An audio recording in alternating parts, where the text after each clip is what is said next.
Bienvenue, vous regardez Azur à table. Heureux de vous retrouver pour ce tout nouveau numéro. Comme chaque semaine, on va faire la part belle à nos producteurs locaux, à nos artisans de la gastronomie, à nos cultivateurs. Et pour m'accompagner durant cette émission, à mes côtés, Marc Peyer, artisan boulanger, pain, pâtisserie, Carabasel, qu'on retrouve au 9 rue Pastorelli.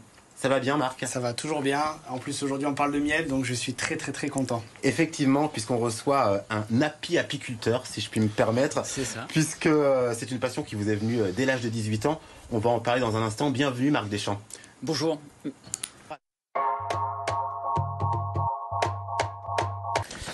Je le disais à l'instant, c'est une passion que vous nourrissez dès votre plus jeune âge, depuis votre plus jeune âge, puisque dès 18 ans, vous vous prédestiniez à devenir apiculteur, mais vous avez opéré une reconversion puisque vous n'avez pas toujours exercé cette profession. Oui, tout à fait. En fait, dans la famille, il y a toujours eu des ruches. Donc mon père et mon grand-père avaient des ruches, donc j'ai très vite appris à travailler sur les ruches. Et effectivement, à 18 ans, je me suis posé la question de savoir si j'allais passer sur l'apiculture en professionnel ou faire un autre métier. À 20 ans, j'ai fait un stage dans une entreprise apicole.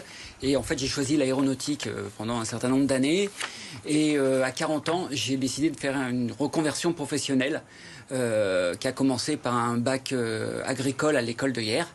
Et actuellement, j'ai 300 ruches sur le lac de Saint-Cassien. Très bien, c'est précis. Qu'est-ce qui fait un miel de qualité, Marc? Je sais que c'est lié au fait de faire déplacer les ruches d'un endroit à un autre. C'est ce qu'on appelle la transhumance. Oui, tout à fait. Et ça change la qualité du miel, ce travail-là? Oui, parce que de nos jours, il faut que les abeilles aient un bol alimentaire suffisant.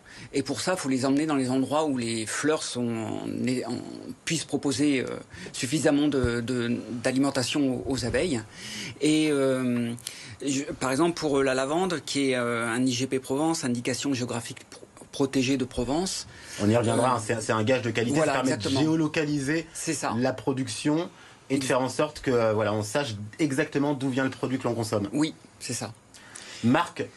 Moi, j'avais une question aussi. Comme vous parlez de transhumance, tout ça, il y a des différences de couleurs. Et ces couleurs-là, comment vous les expliquez pour le miel? Alors, en fait, le miel, c'est... est lié au nectar de la fleur, en fait. C'est une transformation du nectar que les abeilles vont faire et qu'ils vont transformer en miel. Donc, c'est le nectar qui va faire le goût, l'odeur, la texture. Et il va pouvoir proposer des miels tout à fait différents et avec des textures et des goûts qui des fois sont vraiment très intéressants. Comment est-ce qu'on conserve le miel à la maison? Est-ce qu'on le conserve à température ambiante? Est-ce qu'on le met au frigo? Comment ça se passe? Alors c'est bien de le mettre à température ambiante, dans un placard, pas au soleil. D'accord. Voilà, comme ça il garde toutes ses caractéristiques et on a un produit qui peut durer des années. Des années et des années. Chaque semaine, Marc relève le défi de créer une pâtisserie ou un pain en rapport avec le produit que l'on a en plateau. Aujourd'hui, c'est le miel et tu as donc ramené une sorte de panettone au miel. Voilà, j'ai ramené un panettone et j'ai utilisé le miel de fleurs de monsieur Marc Deschamps et voilà, donc tout dans l'élaboration de la recette et c'est juste super parce que ces produits reflètent vraiment le goût des fleurs et je vous invite à le retrouver. Donc Marc, vous produisez 5 à 6 sortes de miel, miel de lavande, miel de montagne, miel de fleurs, miel de miel à de chêne, quelques miels plus rares comme la bruyère blanche ou le miel de garrigue. On va commencer par le miel de miel à de chêne. Quelle est sa spécificité? Alors, le miel a deux origines, soit il est issu du nectar de la fleur, soit il est de type miela.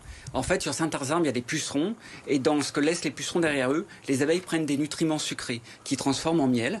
Mais comme c'est pas issu du nectar de la fleur, on précise miela. Et par exemple, il y a des oligo-éléments qu'il n'y a pas dans les autres miels. Bon. Très bien. Et vous êtes venu avec d'autres miels, donc vous pouvez nous en présenter un? Oui, alors par exemple, le miel de fleurs, alors il vient du plateau de Valençol comme le miel de lavande. Il a un IGP Provence, pareil, indication géographique protégée de Provence. L'organisme vient tous les ans analyser les miels pour prouver que c'est un produit naturel et que voilà. Et il a une couleur qui varie du doré pâle au blanc crémeux. Oui, c'est joli, c'est joliment dit. Vous êtes venu avec un autre miel? Oui, alors le miel de lavande. Pareil, qui est fait sur le plateau de Valençol et qui est analysé de la même manière, qui est une preuve de qualité et de la véracité du produit, en fait, que c'est bien un miel de lavande et qu'il n'y a pas autre chose dedans. Très bien. Vous collaborez puisque vous proposez également des produits dérivés avec l'aide de Marc pour ne citer que le pollen frais, le nougat, le pain d'épices. Vous pouvez en parler un petit peu? Oui, alors on s'est connus il y a quelques années avec Marc.